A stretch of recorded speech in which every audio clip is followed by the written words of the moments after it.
오늘 말씀은 에레미야 26장 1절에서 15절까지 말씀입니다. 구약 성경 1092면에 있습니다.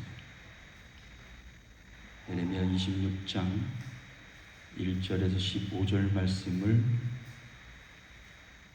봉독합니다. 유다의 왕 요시야의 아들 여호와김이 다스리기 시작한 때에 여호와께로부터 이 말씀이 임하여 이르시되, 여호와께서 이와 같이 말씀하시니라. 너는 여호와의 성전들에 서서 유다 모든 성읍에서 여호와의 성전에 와서 예배하는 자에게 내가 네게 명령하여 이르게 한 모든 말을 전하되 한마디도 감하지 말라. 그들이 듣고 혹시 각각 그 악한 길에서 돌아오리라. 그리하면 내가 그들의 악행으로 말미암아 그들에게 재앙을 내리려 하던 뜻을 돌이키리라. 너는 그들에게 이와 같이 이르라. 여호와의 말씀에 너희가 나를 순종하지 아니하며 내가 너희 앞에 둔 내 율법을 행하지 아니하며 내가 너희에게 나의 종 선지자들을 꾸준히 보내 그들의 말을 순종하라고 하였으나 너희는 순종하지 아니하였느니라. 내가 이 성전을 실로같이 되게 하고 이 성을 세계 모든 민족의 저주거리가 되게 하리라 하셨느니라. 에레미야가 여호와의 성전에서 이 말을 하매 제사장들과 선지자들과 모든 백성이 듣더라. 에레미야가 여호와께서 명령하신 말씀을 모든 백성에게 전하기를 마침에 제사장들과 선지자들과 모든 백성이 그를 붙잡고 이르되, 내가 반드시 죽어야 하리라. 어찌하여 내가 여호와의 이름을 의지하고 예언하여 이르기를 이 성전이 실로같이 되겠고 이 성이 황폐하여 주민이 없으리라 하느냐 하며, 그 모든 백성이 여호와의 성전에서 에레미야를 향하여 모여드니라.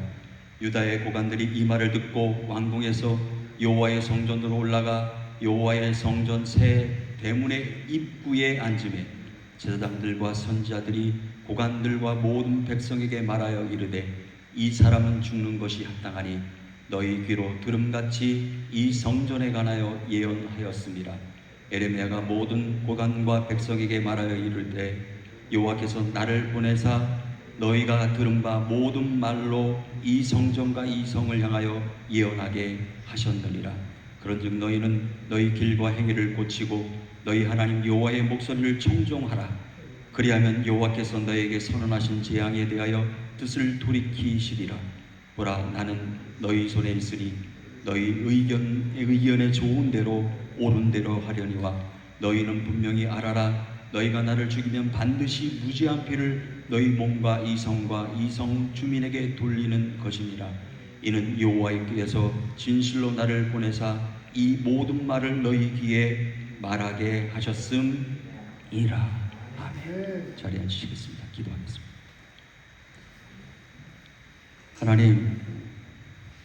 하나님 말씀에 귀 기울입니다. 그리고 이 말씀에 집중하게 하시고 이 말씀에서 하나님의 마음과 음성을 듣게 하여 주옵소서. 음성을 듣는 것에 그치는 자들이 아니라 삶의 현장에서 그 말씀대로 살아가도록 은혜를 더하여 주옵소서. 감사하며 예수 그리스도의 이름으로 기도하옵나이다. 아멘. 지금도 세월이 흐르고 있죠. 지금도 시간이 흘러가고 있습니다. 그 시간이 흐르면 그것이 역사가 됩니다. 그 역사를 주관하시는 분은 하나님이십니다. 우리는 역사를 바라보면서 거울로 삼아야 돼요. 하나님께서 우리에게 이 말씀을 기록해 하셨고 이 말씀을 오늘날에도 읽고 묵상하고 선포하게 하시는 이유가 뭘까? 이 말씀을 비추어서 우리 자신을 보라는 거예요. 나 자신뿐만 아니라 가정도 바라보고 세상도 바라보고 그리고 흘러가는 모든 되어지는 상황들을 보라는 거예요. 나의 생각에 의해서 세상을 바라보는 게 아닙니다. 말씀을 비추어서 보라는 거예요. 유다 백성들에게는 여러 번 기회가 있었어요. 그 기회는 뭐냐면 회개할 기회, 하나님 말씀을 청종하여 들을 수 있는 기회입니다. 그런데 그 기회를 놓쳐버려요. 오늘 1절 말씀 보면 유다 왕 중에서 요시야의 아들 여호와김이 통치하기 시작합니다. 근데 여러분들에게 한번 질문해 봤으면 좋겠어요. 여호와김이 통치할 때 도대체 어느 때에 하나님께서 말씀을 전하게 하셨을까? 그 말씀이 언제 임하셨을까?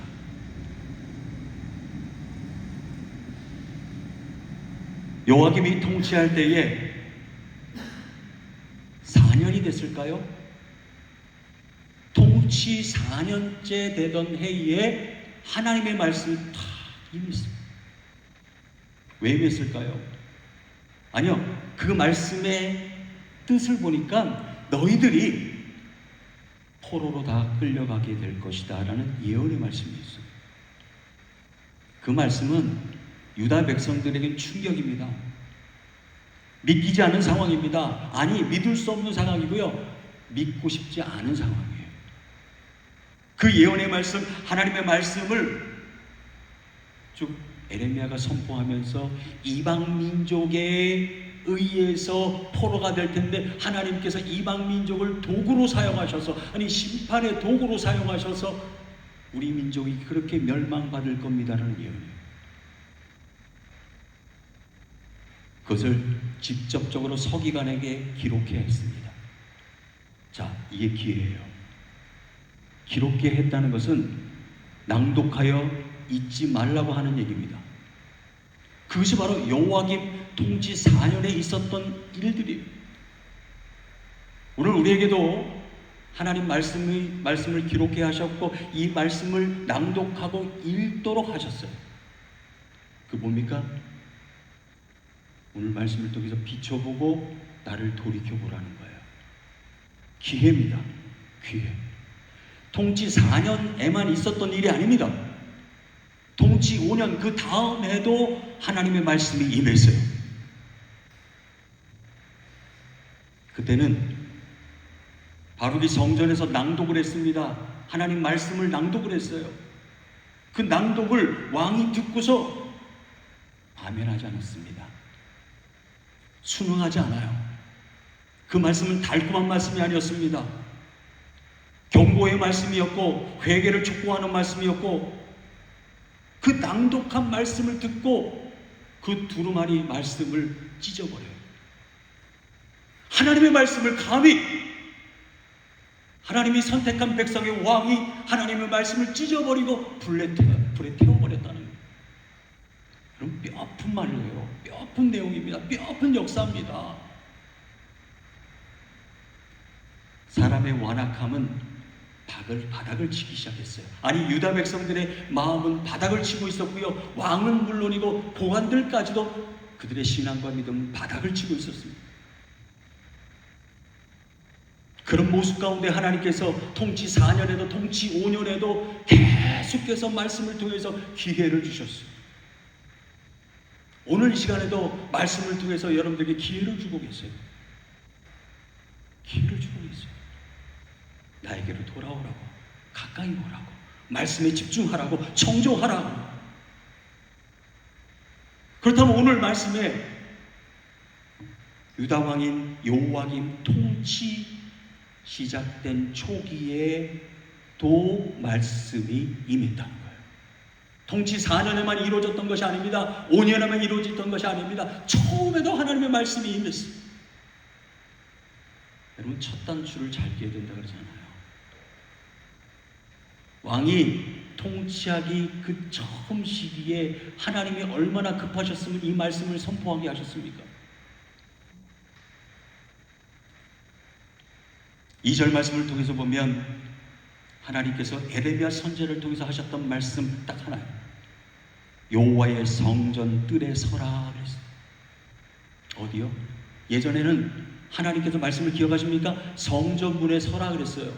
성전 어귀에 서라. 근데 성전 뜰에 서래요. 성전들은 유다의 백성들이 저 먼 곳에서 하나님을 제사하기 위해서 예배드리기 위해서 몰려드는 그 입구를 얘기하는 거예요. 입구 안에 들어오는 그 모습을 얘기합니다. 그런데 그 예배자의 모습이 어땠습니까? 그 당시에 종교적 위선으로 가득했어요. 오늘날에도 교회도 다르지 않습니다. 종교적 위선으로 가득했어요.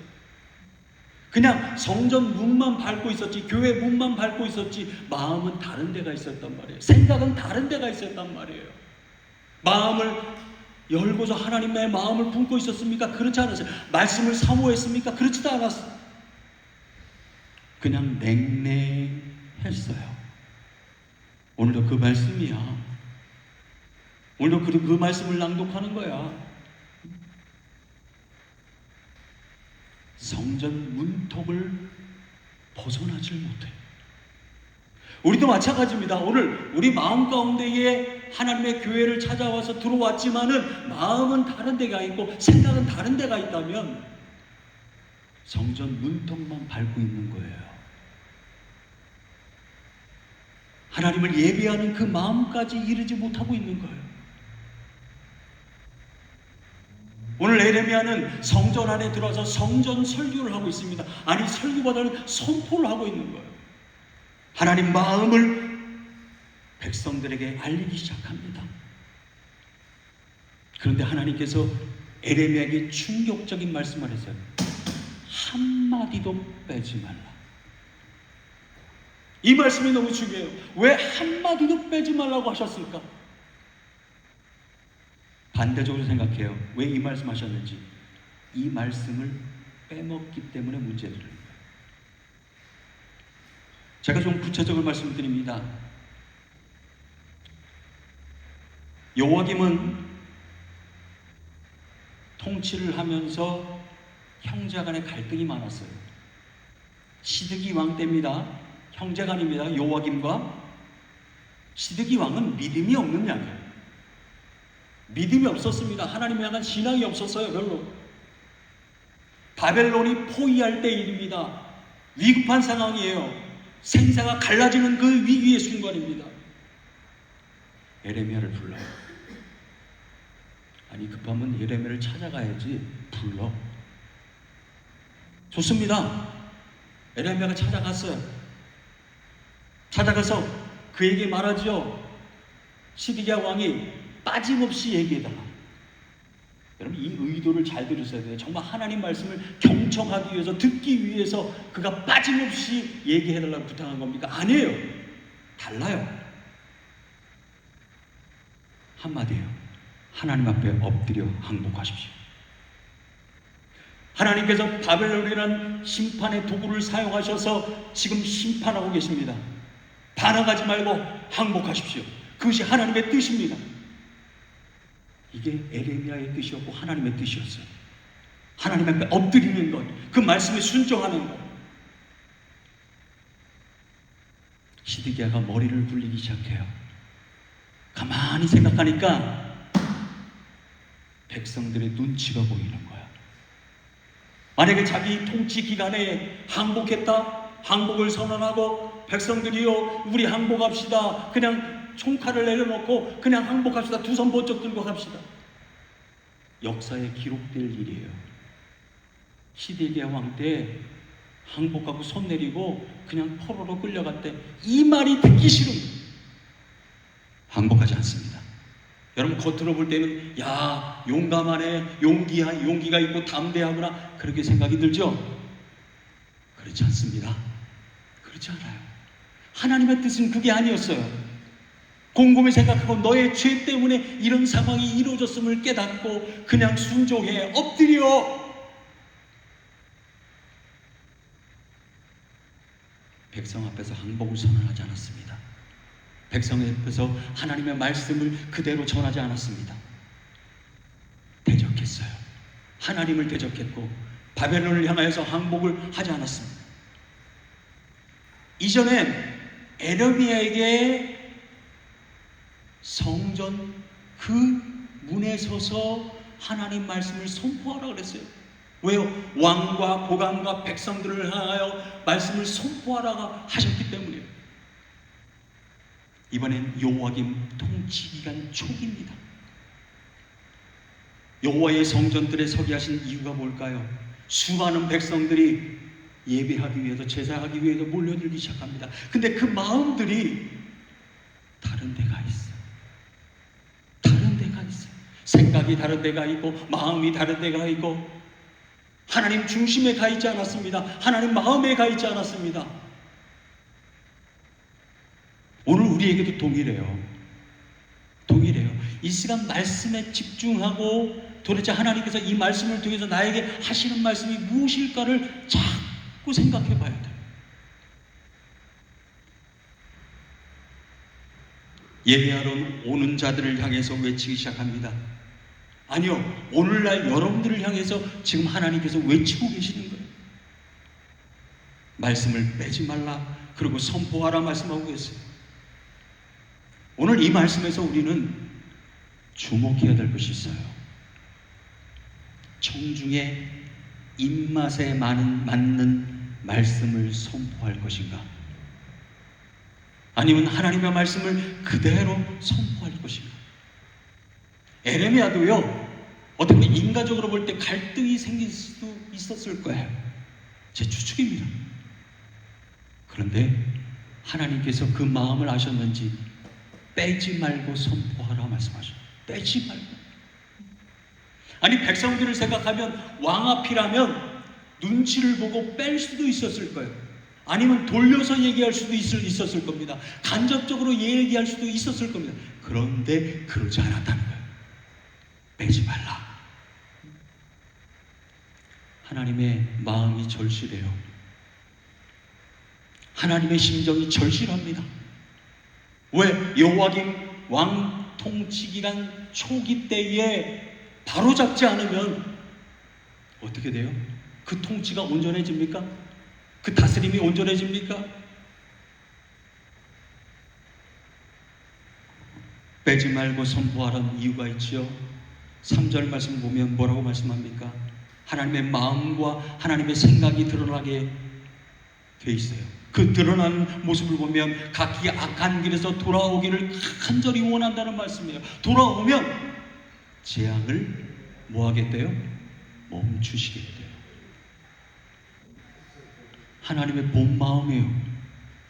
하나님의 목적은 심판과 재앙이 목적이 아니에요. 돌아오기만 하면 내가 재앙을 멈출게, 용서할게, 심판을 하지 않게, 하나님의 뜻을 돌이키겠다는 말씀이에요. 하나님께서 얼마나 이 마음이 안타까우시면 이 말까지 할까요? 그 심정, 기대감, 심판 철회를 선포하고 계십니다. 하나님 마음을 돌이키게 하는 방법은 다른 게 아닙니다. 하나님 말씀에 그저 내가 청종하고 듣기만 하면 돼요. 그리고 따라가기만 하면 돼요. 아멘 하면 됩니다. 하나님 마음을 돌이키는 방법이에요.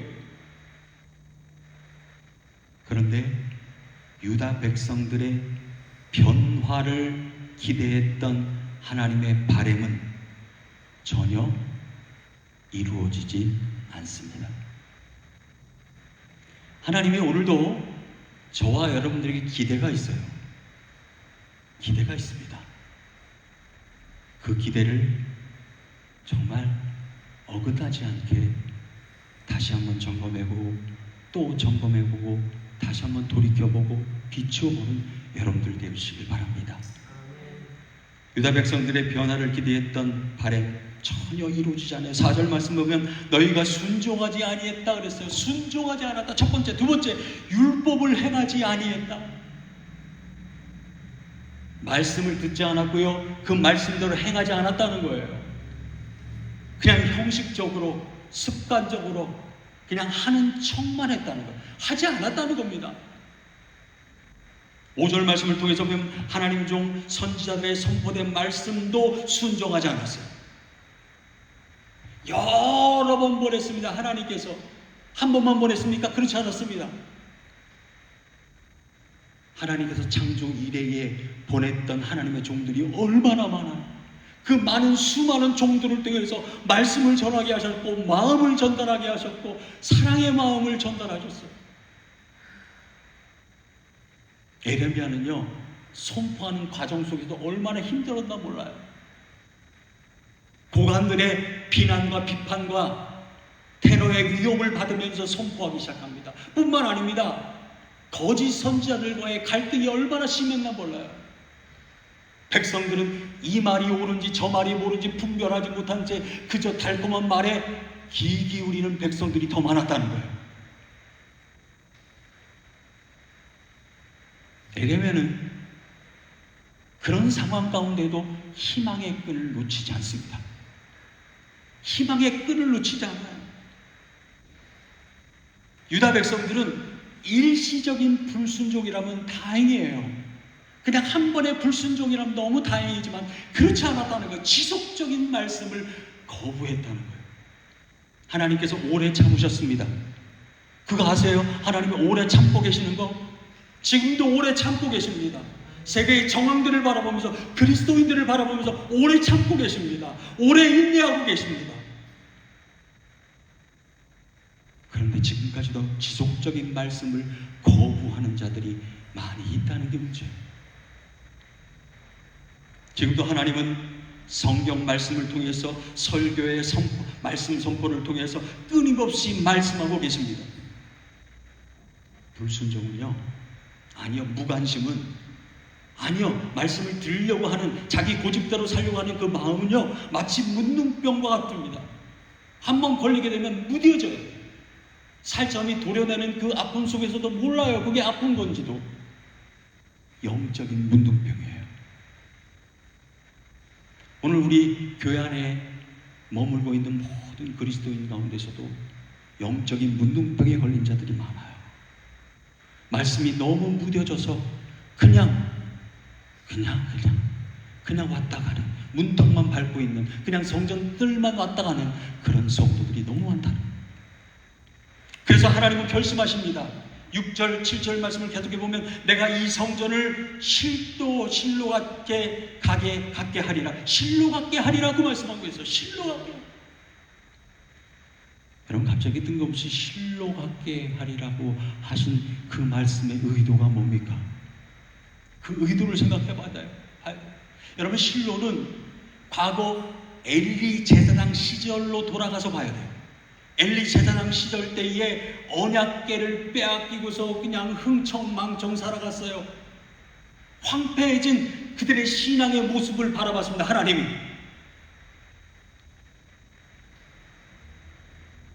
성전은 그저 하나님의 임재하심의 장소가 아니라 그냥 우상이 되어버렸고요. 그냥 부적과 같은 그냥 건물과 같이 되어버렸어요. 얼마나 안타깝습니까? 그 성전이 부적과 같이 됐고 그냥 우상과 같이 됐다고 생각해 보세요. 하나님의 성전이 오늘날도 교회도 마찬가지 아닙니까?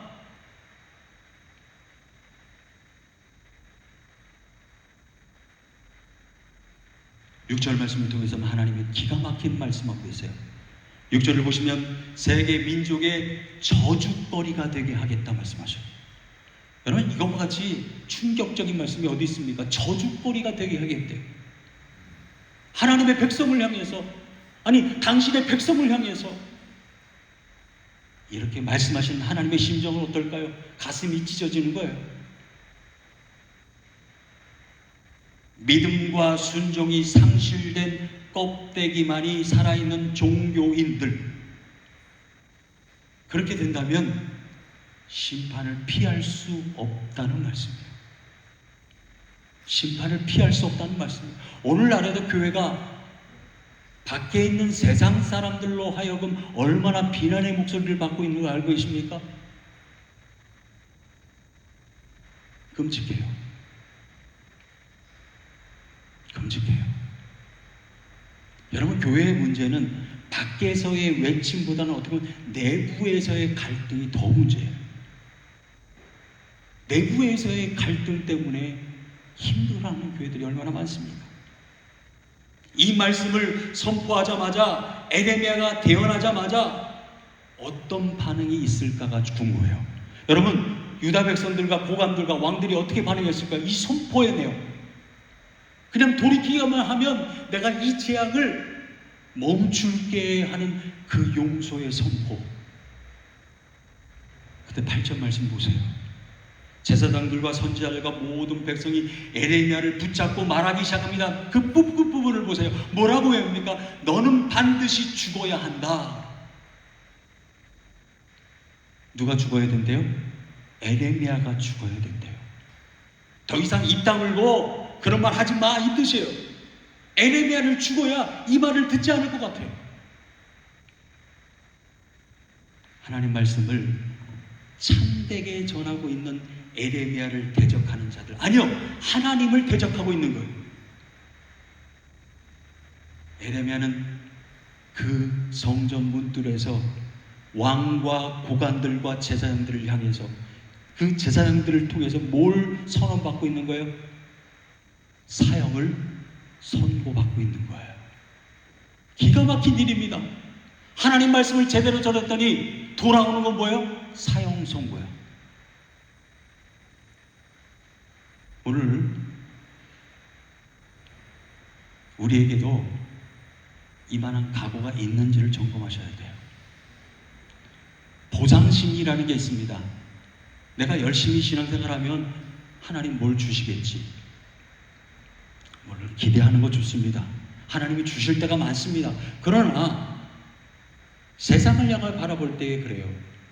비난의 목소리도 감수할 수 있어야 된다는 거예요. 감수할 수 있어야 된다. 아니요. 복음을 열심히 전하고 하나님 말씀을 선포하다 보면 고난이 있을 수도 있다는 얘기. 아니요. 고난이 있습니다. 그것 또한 감수해야 된다는 거예요. 그 모든 것들을 내가 감당할 수 있어야 된다는 거예요. 영적 타성에 젖은 자들, 그죠? 영적 타성에 젖어 있는 종교인들, 자신의 죄가 드러나는 순간 어떻게 합니까? 악한 본성이 막 튀어나오기 시작합니다. 그래서 에레미야의 입술을 마고 이 얘기가 뭘로 튀어나온 거예요? 저자를 죽여라. 에레미야의 심판의 선고, 아니 하나님 말씀의 심판의 선고를 듣자마자 백성들이 여호와의 성전에 모여들기 시작합니다. 여러분, 어떻게 보면 겉으로 볼 때 야, 회개하기 위해서 눈물의 기도를 하기 위해서 몰려들고 있구나. 아니에요. 그렇게 되었으면 역사는 바뀌었을 겁니다. 9절 말씀 보면 그렇지 않아요. 군중의 심리예요. 몰려들기 시작합니다. 왜? 에레미야를 죽이기 위해서.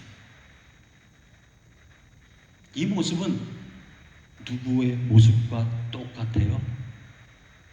예수님을 십자가에 못 박으라. 지금까지 예수님을 절절절절 쫓아다녔던 수많은 군중들, 예수님께서 정말 그들을 사랑하셔서 병이 낫게 하시고 먹을 것도 채워주시고 위로의 말씀도 해주시고 용기를 북돋아 주시고 진리의 길이 무엇인지 구원의 길이 무엇인지 하늘나라가 무엇인지를 다 알려주시고, 그때는 얼마나 좋았는지 절절절절 쫓아다니면서 예수님만 쫓아다녔어요. 그런데 그런 군중들이 이제는 뭐예요? 예수님을 십자가에 못 박으라, 죽이라 죽이라 죽이라 외치고 있다는 거. 똑같은 모습 아닙니까? 에레미야와.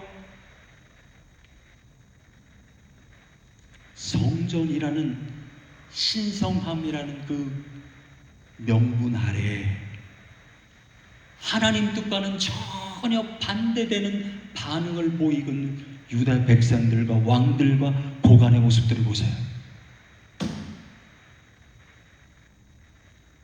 에레미야를 죽음으로, 죄인으로 몰아세우기 시작합니다.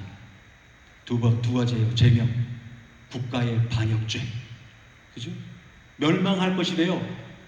요즘도 아마 이 얘기하면 멸망당한다고 얘기할 거예요. 반역죄라고. 또 한 가지는 성전 모독죄입니다. 성전이 파괴된다, 그죠? 성전 모독죄요, 국가 반역죄요. 누가? 에레미야가.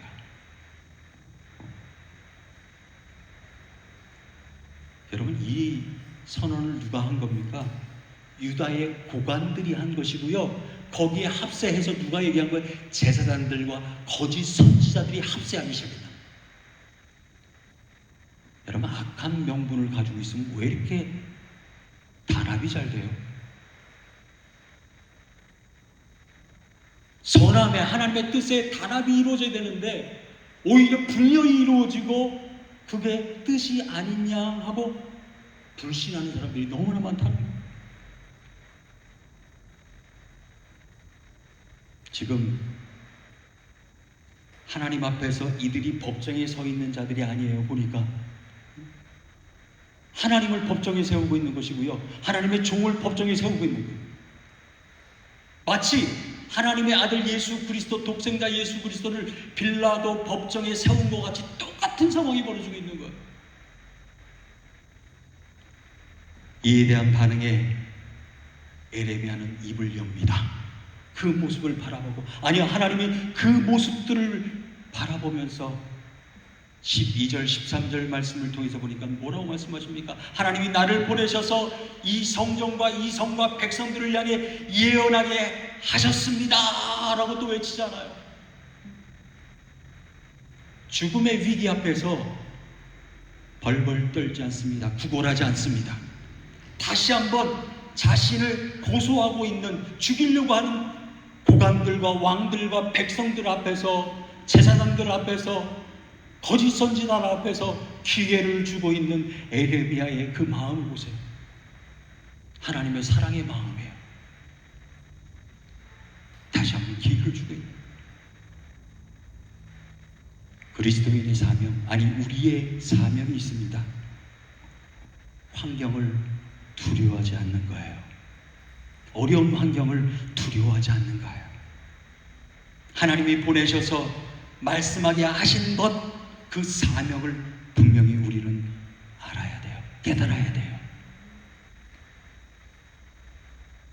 15절 말씀, 13절 말씀 볼까요? 13절 말씀 보면 이렇게 기록되어 있습니다. 그러즉 너희는 너희 길과 행위를 고치고 너희 하나님 여호와의 목소리를 청종하라. 그리하면 여호와께서 너희에게 선언하신 재앙에 대하여 뜻을 돌이키시리라. 다시 한번 얘기하죠. 아까 하나님께서 에레미야를 통해서 다시 한번 재앙을 멈추시겠다, 돌이키기만 하면, 이 말을 반복해서 하고 있는 에레미야의 선포를 보세요.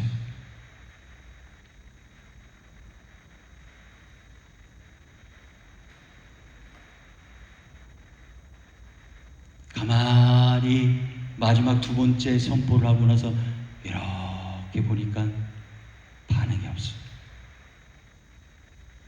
반응이 없어요. 14절 볼까요? 에레미야가 뭐라고 얘기하는지 보라. 나는 너희 손에 있으니 너희 의견에 좋은 대로 옳은 대로 하려니와. 너희 뜻대로 해. 이게 그들 뜻대로 하라고 하는 걸까요? 아니에요. 너희 마음들을 다시 한번 점검해봐, 비춰봐, 이 뜻이에요. 너희들이 하는 이 모든 행동과 반응이 올바른 거라고 생각하니 물어보는 거예요. 대답이 없어요. 15절 마지막, 너희는 분명히 알아라 그랬어요. 분명히 알아라. 너희가 나를 죽이면 반드시 무지한 피를 너희 몸과 이 성과 이 성 모주민에게 돌리는 것이니라. 하나님의 말씀을 외면하는 순간, 처음에 첫 단추를 끼면서 하나님의 말씀 선포를 외면하게 되면은 이 뜻이에요. 여호와의 이름으로 우리에게 말하였으니 죽일 만한 이유가 없느니라. 16절에 여호와께서 진실로 나를 보내사 이 모든 말을 너희 귀에 말하게 하셨다라고 하잖아요. 나를 보내셨다 그랬어요. 그리고 말하게 하셨다 그랬어요. 왜요? 성전 뜰만 밟지 말고 들어와서 그 말씀의 깊은 의미를 깨달으라는 거예요. 그리고 예배하라는 거예요.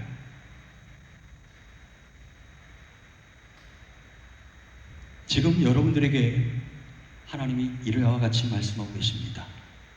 이와 같이 말씀하세요.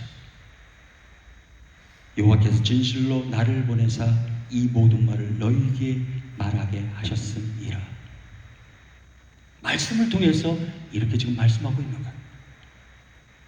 그렇다면 오늘날 우리가 어떻게 살아가야 될까요? 어떤 모습으로 신앙생활을 해야 될까요? 종교적 안일함과 위선에 빠지지 말고 그 모든 것들을 버리시길 바랍니다. 그냥 교회 문턱만 밟고 왔다 가지 마세요. 들어와서 실제적으로 하나님을 만나기 위해서 간절히 사모하고 간절히 만나고 돌아가세요. 오늘 예배의 시간 하나님을 만나지 못하고 돌아가면 그건 공치는 거예요. 그건 예배가 아닙니다. 그 다음에 귀에 좋은 말만 원하지 마세요. 나의 귀에 달콤한 말만, 그 말씀만 원하지 말라는 얘기입니다. 그 말씀도 중요하지만 나에게 채찍을 들어서 매를 대는 그 말씀도 내가 달콤하게 받을 수 있는 믿음이 필요합니다. 회개를 선포하는 그 말씀을 내가 귀 기울여 듣는 그 귀가 필요하다는 거예요. 그 행동이 필요하고 또 한 가지가 있어요. 여러분 모두가 다 사명자입니다. 사명자라면 세상 앞에서 당당해야 돼요. 당당해야 돼요. 내 삶이 당당하지 못하면 나도 당당할 수가 없어요. 본이 되는 삶을 살아가야 돼요. 나의 말과 행동 모든 것이 성전 밖에 있는 그리스도인이 아닌 사람들에게 본이 될 수 있어요. 그래야 그들도 복음을 받을 수 있습니다. 당당해서 오늘 말씀처럼 우리가 성전 문턱에만 있는 자가 아니라 성전 안으로 들어와서 하나님과 더불어 먹고 마시며 교제하며 그 말씀에 의해서 기뻐하며 그 샬롬의 은총을 누릴 수 있는 그것이 예배가 아닐까요? 그것이 진정한 예배라는 거예요. 그 예배를 경험하는 저와 여러분들이 되시길 예수 그리스도의 이름으로 축원합니다. 기도하겠습니다. 하나님께서 교회를 세우셨고 이 교회 안에 들어와 하나님을 신령과 진정으로 예배하라고 하셨는데 우리는 얼마나 이 성전 안에 들어와 하나님과 먹고 마시며 하나님과 교제를 나누었습니까? 그 모든 것들이 부족했다면 긍휼히 여겨주시고 용서하여 주시고 이제부터는 하나님에게 집중하게 하시고 하나님 말씀에 집중하게 하시고 이 말씀을 통해서 나를 통하여 하시고자 하는 그 뜻이 무엇인지를 분명히 깨달아 알고 나아가 결단하게 하시고 행동하게 하시고 말하게 할 수 있는 은혜를 누릴 수 있도록 역사하여 주옵소서. 감사하며 예수 그리스도의 이름으로 기도하옵나이다.